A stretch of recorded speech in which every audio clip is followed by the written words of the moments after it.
फिर इस तरह से वही जज जो हाई कोर्ट के थे या सुप्रीम कोर्ट के थे खड़े होकर कटघरे में मौकिल की तरफ से फिर सलाम करते हैं। तो ये राष्ट्र के संविधान का प्रजातंत्र में पूर्ण रूप से अपमान, पूर्ण रूप से अपमान। इस पर आज तक कभी किसी ने विचार नहीं किया। ये भारतीय प्रजातंत्र का पूर्ण रूप से अपमान। ऐसे बड़े बड़े पदों की आपको मतलब यह है कि पूरी देखभाल रखना चाहिए कि ऐसे बड़े बड़े पद हैं और फिर आकर के वही व्यक्ति निम्न श्रेणी पर आकर के कटघरे में गिर जाए और फिर सलाम करें, ये भारत के लिए शोभा नहीं। तो मेरे पास इसकी भी योजना है,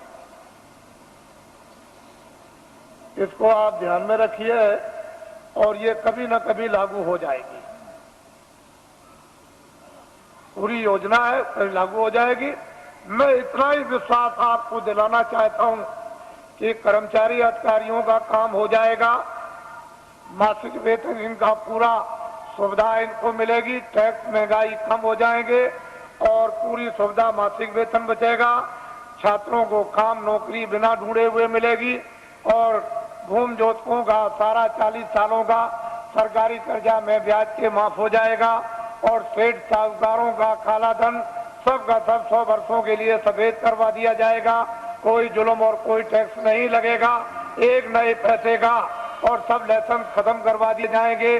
आपको ये धन कहां से आएगा? मैं इतना ही आपको बताऊंगा कि भारत में धन की कोई कमी नहीं रहेगी। और आपको क्या चाहिए? धन की कोई कमी नहीं। आप लोग बाइज्जत बदस्तूर सम्मान के साथ खेती करो, दुकान करो, दफ्तर का काम करो। क्यों ये सब झंझट में फंसते हो? धन की कोई कमी नहीं रहेगी। लेकिन वर्तमान में अंधेरा है, उजाला नहीं। ये सब चीजें जो एक सूक्ष्म संकेत में आपको दी जा रही, इसके साथ बहुत गहरा मसाला है, या गहरा भंडार का हो या गहरा ज्ञान का हो, कोई ऐसी चीज है जो वास्तव में, और समय आने पर सब इस पर आकर के सब से सब एकदम खड़े हो जाएंगे, अपने काम में लगे रहो। देखो ईश्वर का चमत्कार, अरे खुदा की खुदाइयत का करिश्मा, जरा देखो, उसका इंतजार तो करना ही पड़ेगा। अब थोड़ा बहुत इंतजार नहीं करोगे तो आपको जस और नाम और कीर्ति तो आपको कैसे मिलेगी? फिर उसमें आप भागीदार कैसे बनोगे? तो इंतजार तो थोड़ा करना ही। परिवर्तन का जब इतिहास बनता है तो इंतजार के साथ इतिहास बनता है। वैसे तो रावण मार दिया जाता, मरवा दिया जाता, महाभारत कहीं भी किसी कोने में बैठ के करवा दिया जाता, लेकिन मतलब है कि इंतजारी के साथ इतिहास नहीं बनता। इतिहास तब बनता है इंतजारी के साथ, काम के साथ। काम जो है वो इंतजारी है, आपको ये मालूम है। तो मैं नामदान दूंगा अब आपको, क्योंकि ये भी इच्छा लेकर आए हैं कि चलो आज जल्दी पहुंचे। कल ही आ गए थे, समय ज्यादा हो गया था, तो कल मैं नामदान रात को नहीं दे सका, इसलिए कई ये काम रात को करने थे। तो अब आप नामदान विधिवत ले लीजिए और ये संकल्प लेकर के यहां से जाइए कि चाहे मुझे 1 मिनट देना हो चाहे 2 मिनट। वैसे तो मैं आपसे 1 घंटे 24 घंटों में मांगता हूं कि 1 घंटे आप 24 घंटे में रिजर्व कर लो अपना, सबके सब, और उसमें 2 मिनट शाम को, 2 मिनट दोपहर को, 5 मिनट इसका और 5 मिनट अब, और जब भी आपको समय मिल जाए तो पूरे सब दिन भर के मिनट मिलाकर 1 घंटा जोड़ लो।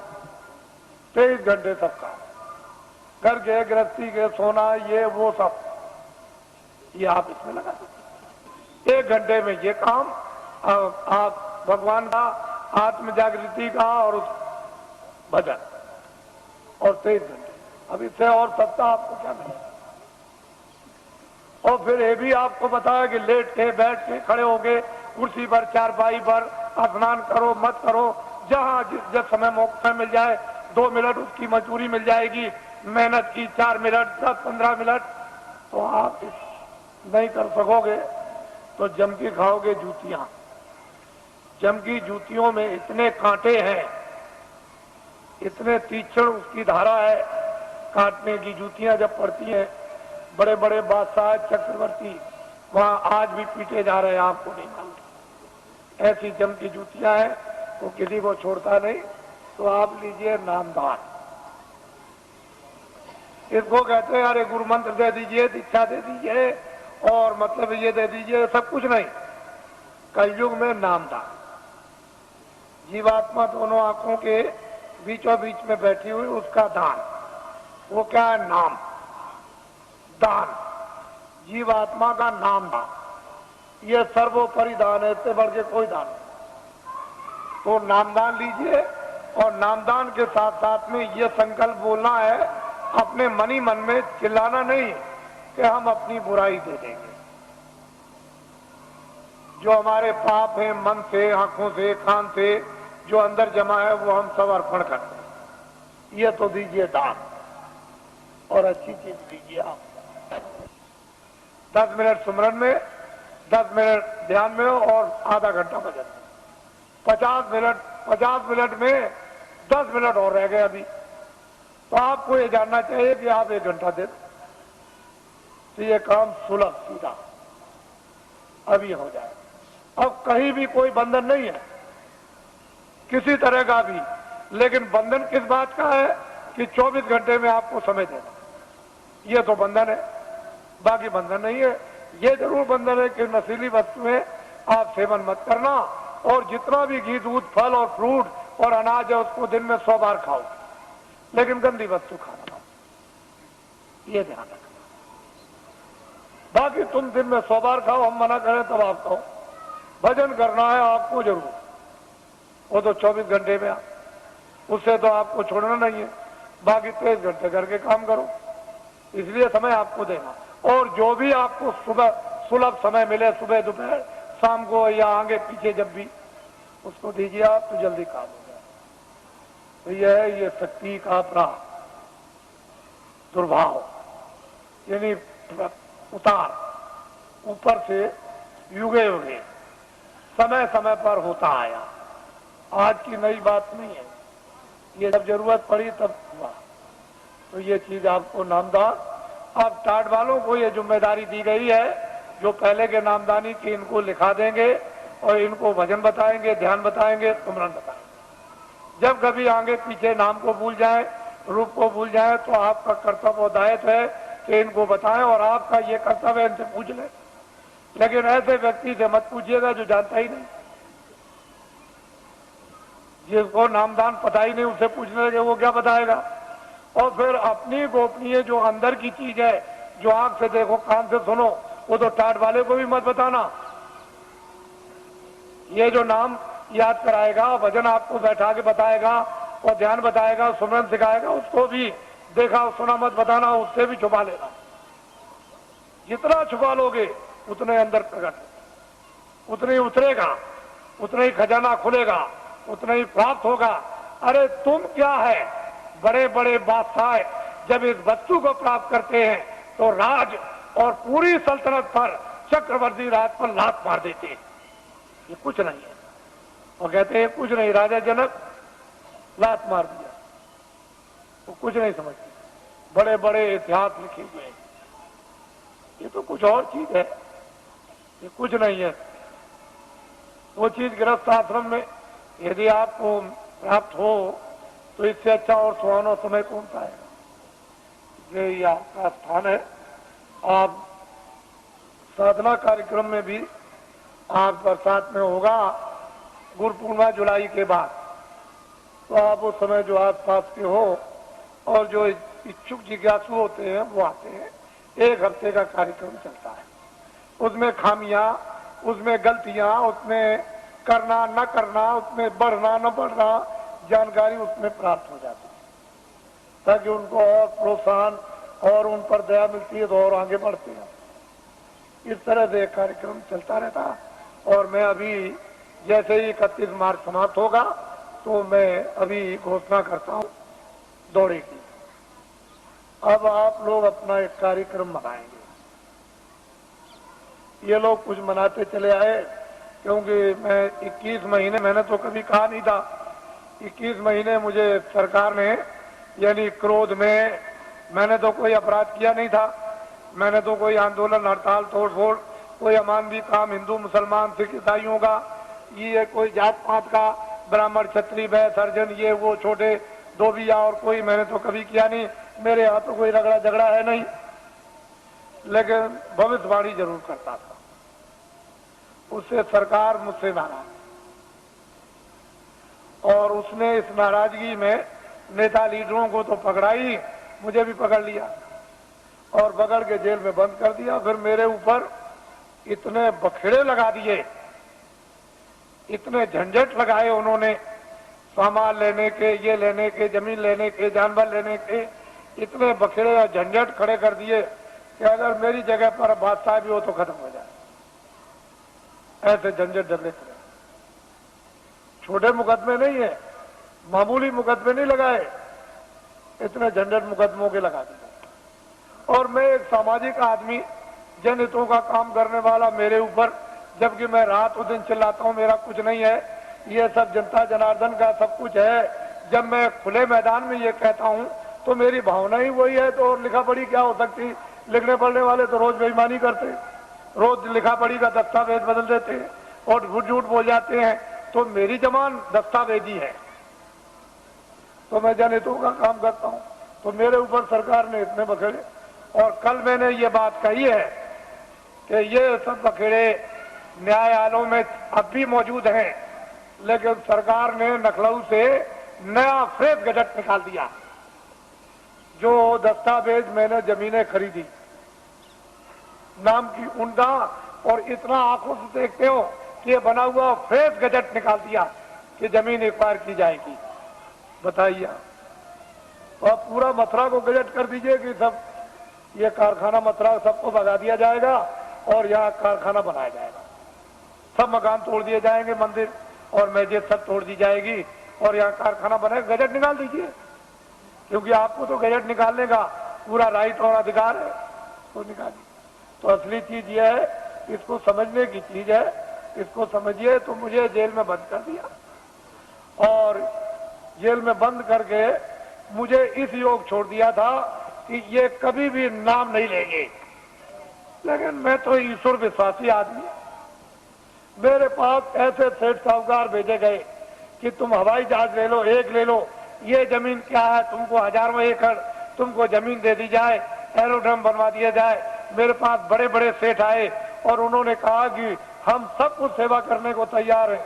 हमने क्या करेंगे, कह लगे जो आप जितना चाहे धन हम खर्च कर देंगे। तो मैंने कहा एक काम कीजिए कि अयोध्या में, मथुरा में और यहाँ और हरिद्वार में और नासिक में लूले लंगड़े अंधे बहरे ये तमाम रहते हैं बेचारे गरीब, जिनके पास कपड़ा और खाना नहीं है। तो मैं बताऊंगा कि कम वाला अनाज और रोटियां और ये दवाएं ये सब तुम ट्रक में ला दो और चलो मेरे सामने बांटो। कह लगे ये काम नहीं हो सकता, ये काम नहीं हो सकता। तो हमने कि भाई ये काम नहीं हो सकता तो ये भी नहीं हो सकता। क्यों कि राजद्वारे साध जन, राजाओं के दरबार में 3 लोग जाया करते हैं, राजद्वारे साधन 3 वक्त को जाएं। साधु जो है 3 चीज हो जाते हैं, के मान, के माया, के मीठा की चाह, या मीठा के लिए, मान के लिए, धन के लिए। तो इनमें से तीनों चीजें हमको कुछ नहीं चाहिए, ना मीठा चाहिए, ना मान चाहिए और ना माया चाहिए। अब बोलिए अब आप क्या चाहिए? कह लगे तब फिर ये, तो मुझे लालच दी गई। मेरी जगह पर अगर कोई आदमी होता और तो बिल्कुल सराबोर हो जाता, लेकिन मैं तो एक सिद्धांतवादी, छोटा मोटा आदमी, एक सेवक, मैं तो भगवान में विश्वास करने वाला। मैं तो जानता हूं कि जब ये किराए का मकान है, ये किराए का मकान है, तो क्या तुम संतुलन लेकर, मकान लेकर, क्या मैं ये जमीन लेकर जाऊंगा?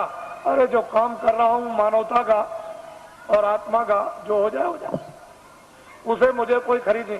कोई हिंदुस्तान में माई का लाल ये पैदा नहीं हुआ जो अपने धन से बाबा जी को खरीद ले।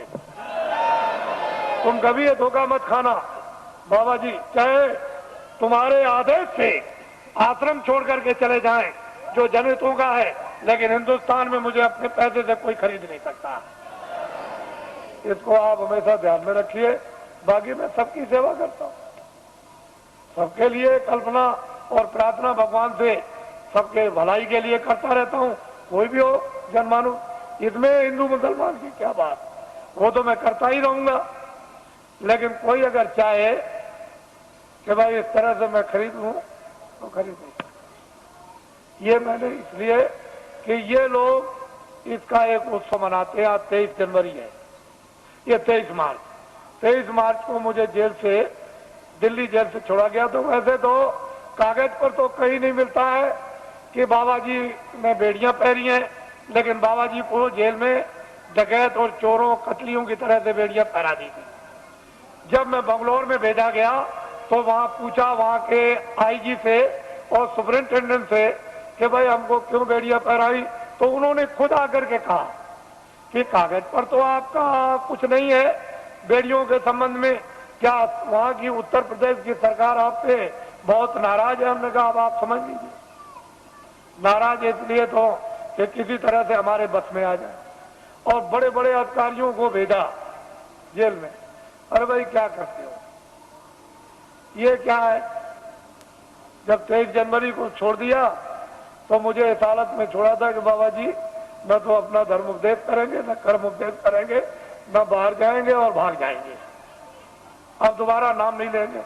लेकिन अब तो मैंने इतना जनमत तैयार कर दिया कि किसी राजनीतिक पास और किसी धार्मिक के पास इतना जनमत देश में है ही नहीं, इतना जनमत नहीं है। जब मैं जेल के अंदर था और उस समय पर आपने कुछ समय के बाद जब अभियान छेड़ दिया था कि जेल भरो आंदोलन, और 20, 25, 30 हजार आदमी चले गए जेलों में, और वो देवियां जो अपने बच्चों को, यानी आज पैदा किया बच्चे को उठा के और शोर से चली गई जेल में, और वो बेचारी जो बच्चा पैदा होने वाला जो आज ही कल में जेल में चली गई और बच्चा जेल में हुआ, अगर स्त्रियां अपने एक दिन के बच्चे को उठा के जेल में जा सकती है और वो देवियां जो कल बच्चा जेल में पैदा होगा वो जेल में जा सकती है, तो अब तो बहुत दूर गाड़ी हो गई। अब तो इनको अगर आदेश मिल जाए तो क्या कर देंगे, आपको तो अभी कुछ पता नहीं, मालूम नहीं।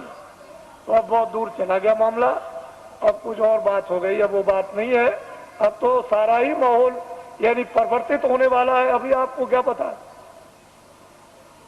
इसलिए ये लोग मनाते हैं तो मैं तो रहूंगा नहीं, मैं तो उधर कमरे में चला जाऊंगा और ये लोग कुछ अपना मना के और भी समाप्त कर देंगे। क्योंकि अब ये यहाँ आए हुए हैं और इसी होली के अवसर पर ये जगह जगह मना रहे, लेकिन ये पड़ गया। और आप लोग यहाँ तो मुझसे कोई भूल चूक हुई हो तो आप लोग हमेशा क्षमा करते रहेंगे। और इसके बाद आपसे जाने की आप तैयारी करें, जल्दी निकले और पहुंचे अपने घरों में, और दूसरे पार्टी दूत द्वारा आदेश की प्रतीक्षा करें और वो फौरन अभी आदेश आपको मिलने वाला है। अब लोग बहुत से ऐसे रह गए कि महाराज मैं अपनी कुछ बात कह नहीं सका, इतनी दूर से आया था तो मैं उधर अंदर में पहुंचूंगा तो जो भी आपकी बात होगी वो सुनूंगा, और जो प्रसाद होगा जो जरूरत पर आपके काम आता है वो भी आपका स्पर्श कर दूंगा। तो आपकी तकलीफ में, परेशानी में, इसमें उसमें जो एक आधार होता है मददगार का, अगर वैसे ही कह दूं तब तो आपकी समझ में आएगा नहीं, लेकिन एक आधार रहेगा कि इलायची दाना है, ये चीनी है, बताता है, ये चीज है, तो आप उसको रखे रहोगे और जरूरत पर काम लोगे तो उससे जब लाभ हो जाएगा तो आपको फेथ हो जाएगा, विश्वास होगा कि नहीं मालिक की दया मुझ पर भी हो रही है। तो मैं उधर बैठ के छू दूंगा। आप तो मुझसे कोई आदमी खाली जाने वाला है ही नहीं, ऐसा नहीं, जितने भी लोग हैं मिल ही के जाते हैं, इस पर अर्जी करा के जाते हैं, उनको ये मालूम है, तो वो कर दूंगा, वहां मिल लूंगा। और अब तो मुझे आप थोड़ा यहीं नीचे रहूंगा, आप बैठे रहेंगे, कोई खड़ा नहीं होगा, मैं यहीं अंदर ही बैठूंगा यहीं ऊपर सीढ़ियों पर, तो आप सब बैठे रहेंगे और ये भी कार्यक्रम कुछ ही मिनट में पूरा कर लीजिए आप, क्योंकि लोगों ने प्रार्थना की है कि आप जाइएगा नहीं, आप यहाँ अंदर बैठ जाइए, मैं अपना काम कर लूं, तो वो अपना काम अभी हुआ जाता है। बाकी आप लोग ये नामदान हुआ है, अमोलक चीज है, इसको याद करा देना और आज ही से ये शुरू कर दो। एक घड़ी आधी में पुनः तुलसी संगत हाथ की हरे कोट अपराध।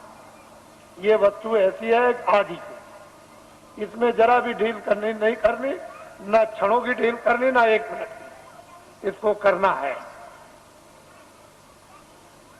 जय गुरुदेव, जय गुरुदेव, जय गुरुदेव।